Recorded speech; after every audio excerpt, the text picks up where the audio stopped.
Damos la bienvenida a la ingeniera Carolina Pesantes. Ella fue cónsul en Monterrey, en la República de México.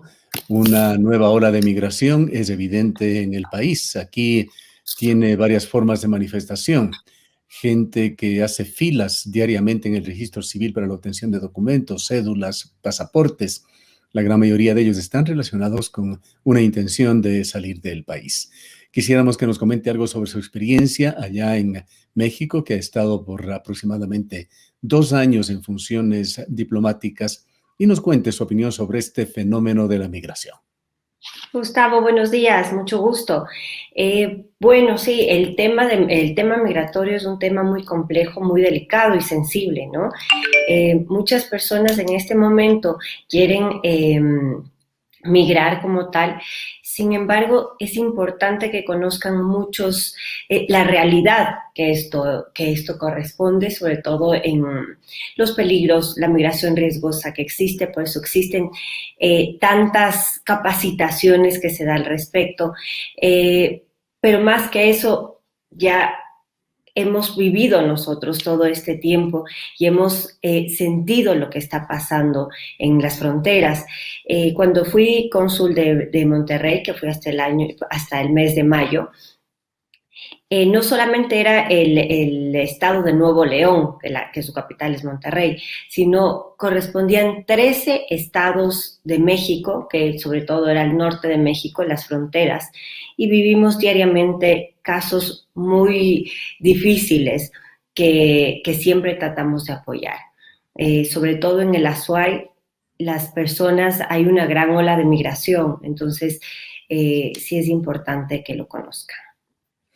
¿A qué piensa usted se debe esta nueva especie de ola que se ha evidenciado? Se pensaba que quizá con el gobierno de Guillermo Lasso las cosas podrían tranquilizarse, más allá del fenómeno tan grave que se dio con la pandemia, la pérdida de empleos, etcétera. Pero la situación, en lugar de ir por lo menos estacionándose o tendiendo a disminuir, evidentemente ha aumentado. Bueno, esto aumentó a partir de la pandemia, ¿no? Ujú. Yo no creo que podríamos hacer determinar que es a partir del gobierno del nuevo presidente, sino incluso es mucho antes, porque tomemos en cuenta que el gobierno está en este momento recién posesionado desde el 24 de mayo. Entonces, no es un tema de gobierno, sino eh, pienso que muchos se quedaron sin trabajo a partir de la pandemia, entonces este fenómeno también fue en aumento. Por indicarle, por ejemplo, cuando más migración tuvimos fue en el año 2020. Cuando ya empezaron porque usted recuerde que los aeropuertos estaban cerrados, no podían salir, entonces una vez que eso empezó nuevamente a ponerse en orden, también existió un porcentaje muy alto que salió. Podría ser una de las razones justamente que en esa etapa, con el cierre de aeropuertos, cierre de fronteras, se represó el fenómeno, Así es. pero simplemente se esperaba que las cosas se normalicen. Sí, sí, sí. Esperemos que se vaya normalizando, pero realmente los índices fueron en aumento. Entonces, creo que las personas muchas veces, bueno, esto es un fenómeno que como sus familiares ya están en otros países como Estados Unidos, en el caso de México, bueno, netamente se van a Estados Unidos, pero también acordémonos que hace unos años atrás, también migraban mucho hacia España. Entonces, ahorita es un poco más difícil eso porque está restringido. Para poder entrar se necesita las vacunas, entonces es un poco más difícil ir para la parte de Europa. Entonces, lo que están haciendo en este momento es ir. Y otro fenómeno también que aumentó es que el anterior gobierno de Estados Unidos, donde estaba el presidente Trump, él sí tenía bastantes, digamos, barreras para que ingresen a su país. Él protegía muchísimo sus fronteras y era más difícil el ingreso. Pero cuando hubo un cambio de gobierno, el presidente actual, Biden, él sí dijo que no estuvo tan, al menos en su discurso, no era tan estricto como el anterior. Entonces, esto también ocasionó que piensen que era más fácil el ingreso y las personas empezaron también a migrar. Sin embargo, sí es muy complejo porque no se lo he entendido bien. Hay mucha restricción también en fronteras. Entonces, son temas delicados que hay que saberlos comprender y que no es fácil para que ingresen a otros países. México es un paso de tránsito para los ecuatorianos. Entendemos que también hay una migración que se queda en México, una Así es. cierta cantidad, pero en realidad es sobre todo una transición hacia los Estados Unidos. Y México es un país con muchas facetas, un hermoso país al que, dicho sea de paso, lo apreciamos muchísimo por todos sus valores, por su belleza, pero es también un país peligroso. Esto lo vemos más en los medios de comunicación que cuando una persona viaja en calidad de turista a México. No Así sabemos de qué es. México están hablando los medios, pero en realidad están pasando muchas cosas tras bastidores. Hay una parte oscura de ese país y parte de esto es también estas mafias en el tráfico de personas humanas que son parte de estas cadenas que así se conoce como el coyoterismo. Cuéntenos, por favor, a qué se ven sujetos, a qué tipo de riesgos los ecuatorianos que deciden viajar hacia los Estados Unidos a través de México utilizando estas formas que no son las usuales, las tradicionales, como la de sacar una visa e ir con los documentos en orden. Bueno, partamos que todo este fenómeno de migración empieza acá en el Ecuador, con los coyoteros, traficantes de personas, que las contactan directamente en el Ecuador. Digamos que más o menos están cobrando más de $10,000, de 10,000, $15,000 para empezar, Ujú. porque no es una realidad que se paga los $10,000 y ya ingresaron a México y están en Estados Unidos. Ahora, eh, al no necesitar visa de ecuatorianos para México, también creen que es más fácil. Pero la visa no se necesita siempre y cuando se vaya a realizar temas netamente turísticos. Si yo me voy como turista, no necesito la visa. Entonces, es importante que lo sepan, que el momento que ingresan al aeropuerto de México, van a hacer una entrevista donde los van a revisar que cumplan con esto. Una vez Y, y sacando el podría, y pasaporte. podría ser un primer filtro en donde se queda mucha gente. Sí, por supuesto, regresan, lo retornan muchísimas personas. Como yo estaba por algunas ocasiones viajando, eh, siempre me encontraba en los aviones con las personas que los están retornando, ¿no? Y ya les impiden desde ese momento la entrada a México. Entonces, sí es importante que lo sepan, que no porque ya negociaron en este momento con estos traficantes de personas, que muchas veces son los vecinos, es el conocido de mi amigo que ya está en Estados Unidos, entonces creen que es fácil el trámite y no lo es. Pasado el filtro del aeropuerto, ¿qué sigue? Después de que sigue el filtro del aeropuerto, depende por dónde ingresan, porque tienen dos ingresos principales para llegar a México, van para la parte norte. ¿Qué pasa? Que acá sufren muchos riesgos, donde ya están con otros coyotes, digamos así, donde otros traficantes, eh, donde, por ejemplo, hemos tenido casos, bueno, casi todos realmente, los meten, por ejemplo, con muchísimas personas en una misma casa, en un mismo lugar, donde pasan días sin comer, donde tienen maltratos. Y si es que siguen su trayecto, se ven enfocados en muchos otros temas, violaciones, maltratos. Muchas veces, por ejemplo, en los casos de las personas embarazadas, tuvimos una señora que ella está embarazada como de unas 37 semanas y le preguntaron, porque tienen, se ven enfrentados a muchos temas, ¿no? Hay mucha droga, narcotráfico, eh, donde no están en sus cinco sentidos Es decir, y son... se ven sometidos a circunstancias sumamente difíciles y a tener que tratar con personas que por lo general, de una u otra manera, están vinculadas a la delincuencia, a mafias. Por supuesto, son mafias, porque no únicamente son los traficantes de personas, sino que de ahí es un círculo donde pasan por diferentes temas, ¿no? Muchas personas son sometidas a trabajos como trata de blancas, narcotráfico, eh, muchos se ven inmiscuidos y que no estaban dentro de esto, o sea, no es que estaban trabajando para el narcotráfico, sin embargo teníamos casos que estaban en las cárceles privados de libertad porque se les atribuía que ellos estaban colaborando en esto. Entonces son personas muy hábiles que los someten a diferentes temas. Entonces hay que tener muchos cuidados. Le contaba, por ejemplo, del caso de la persona que está embarazada, porque, y saco a relucir estos casos, porque son personas que creen que al estar embarazadas ya cruzan la frontera y por tener un hijo allá ya están legalmente. Ahora ya no es así. Entonces hay que tener mucho cuidado.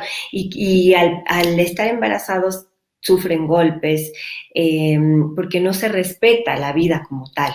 Entonces, el caso de esta señora en particular, le preguntaron, le dijeron que le iban a dar una oportunidad, que si es que ella, si es que su bebé era niña, se iban a quedar con su hijo. Y si es que era niño, la dejaban libre. Qué Gracias a barbaridad. Dios, el bebé era niño y por eso puedo contar la historia porque ella estuvo en libertad y también estuvo con un niño de 3 años también. Entonces, se someten a muchos riesgos innecesarios porque allá sufren muchísimo, sufren muchísimo. Dramas realmente terribles y peripecias sin nombre las que tienen que pasar.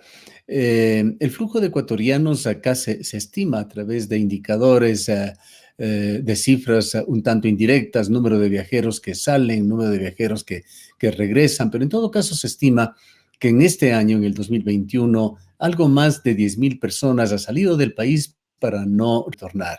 Y el mayor flujo migratorio está hacia el norte, México, Estados Unidos.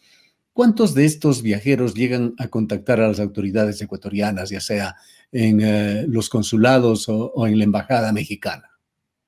Bueno, es un porcentaje pequeño. Tienen mucho miedo de contactarse con nosotros, consulados o embajadas, ya que piensan que se les va a notificar a migración y a retornarlos al Ecuador. Las embajadas y los consulados no están para eso, están para proteger a las personas de sus derechos y ayudarlas y apoyarlas en lo que necesiten, ¿no?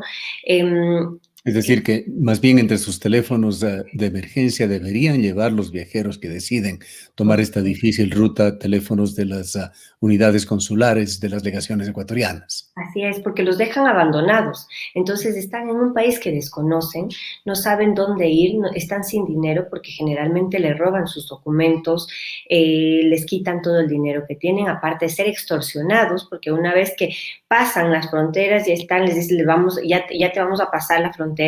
Sin embargo, viene una red de corrupción ahí, donde los secuestran. Entonces empiezan a llamar a sus familias para extorsionar y que sigan enviando el dinero.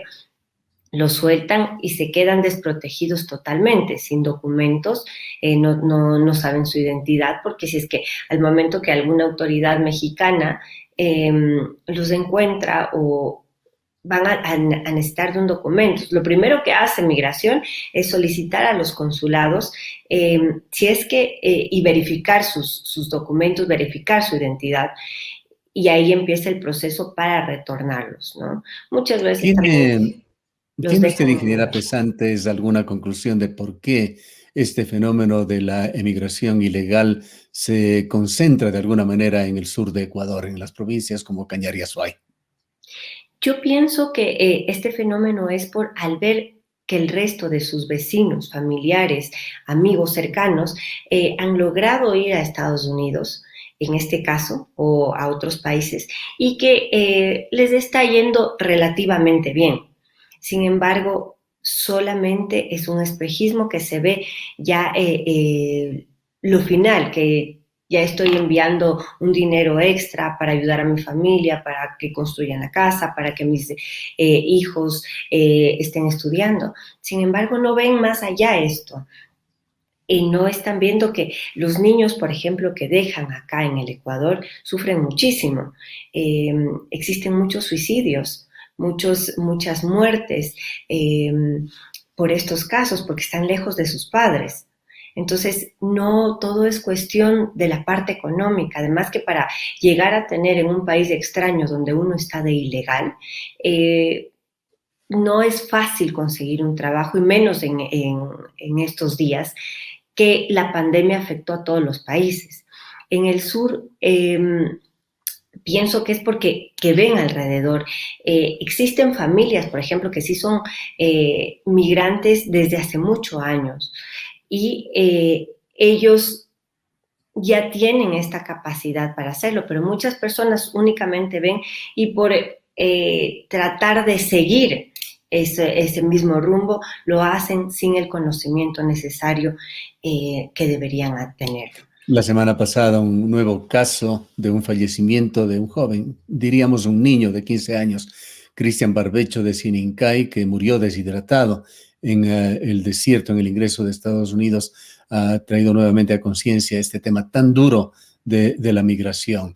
La madre de este jovencito Barbecho ha escrito una carta a las madres en general, pidiéndoles que no procedan con estos sistemas que son demasiado riesgosos, que se pierde a seres queridos. ¿Qué reflexiones le trae a usted un mensaje como este? Bueno, de esos casos es muy lamentable el fallecimiento de un chico que está recién empezando a vivir, de 15 años. Sin embargo, no solamente hay ese caso, existen muchísimos casos adicionales a este, donde son niños pequeños de 3, de 5, de 8, de 11, 12 años, donde pierden su vida por haber tratado de mejorarla, ¿no? Muchas veces los padres tratan de hacerlo mejor por sus hijos, obviamente, pero no están analizando bien las consecuencias que les puede pasar. Nosotros tuvimos un caso muy complejo hace muchos años de una niña que perdió la vida dentro de uno de los estaciones migratorias donde indicaron que se había suicidado con una cortina de baño después de haber sido violada y pasado por muchas cosas terribles, la verdad. Entonces, exponer a un hijo de esa manera, tan pequeño o tan pequeña, no vale la pena eh, por su seguridad. Atenuar Entonces, o disminuir la migración ilegal pasa, sin embargo, por lo que sucede aquí en este país. Ecuador necesita una reactivación económica, necesita mejorar sus índices de empleo, las oportunidades para su gente. sí, así es. Todo esperemos que vaya en marcha. Creo que hay unas buenas intenciones de hacerlo. Las personas que siempre llegan a un gobierno tienen unas intenciones de mejorar el país y esperemos que sea así. No es un tema fácil, ya que estamos pasando por un tema de pandemia donde ha afectado económicamente a todos, ¿no? ¿Qué mensaje en lo fundamental les dejaría usted, ingeniera Pesantes, a los potenciales emigrantes o aquellos que se encuentran ya buscando una segunda y a veces una tercera oportunidad? Yo les dejaré un mensaje que traten de buscar oportunidades dentro de su país. Cuando uno está en un país extranjero, no es tan fácil, ni siquiera de una manera legal, encontrar un nuevo trabajo, encontrar un hogar donde no es el mismo que cuando estamos en nuestros países, es es muy complejo la vida. Además que en estos casos donde es una migración riesgosa, se exponen a muchos temas que pueden terminar hasta con la vida. Muchos ahogamientos, porque para poder cruzar también tienes diferentes maneras, ¿no? Cruzar hay un río que se llama el río Bravo, que lo tienen que pasar nadando. Hemos tenido muchísimos ahogamientos ahí. Nadando y con su equipaje. Claro, con su equipaje, porque los dejan ahí botados también, o cruzan en la noche, entonces llegan, se ahogan. Hemos tenido repatriaciones de los cadáveres porque se ahogaron. Eh, Cruzan también por el desierto. Los desiertos yo mismo me los fui a recorrer. Hay peligros eh, muy difíciles allá, porque te encuentras con traficantes, narcotraficantes, eh, los mismos animales del desierto, ¿no? Que muchas veces por una picadura, una mordida, mueren en el desierto. Bien, Entonces, no realmente vale. un cuadro muy preocupante, lamentable y que merece atención de todos los sectores de la sociedad, particularmente del gobierno, que ojalá encuentre los caminos para mejorar la situación laboral de los ecuatorianos y las condiciones de vida en este país, que disminuya en algo, por lo menos, las diferencias sociales y económicas entre su gente. Gracias, ingeniera Pesantes, por habernos atendido. Gracias a usted, Gustavo, un gusto. La ingeniera Carolina Pesantes fue cónsul en Monterrey, en México, desde el año 2019 y acaba de dejar esta responsabilidad reintegrándose ya al país. Nos vamos a una breve pausa.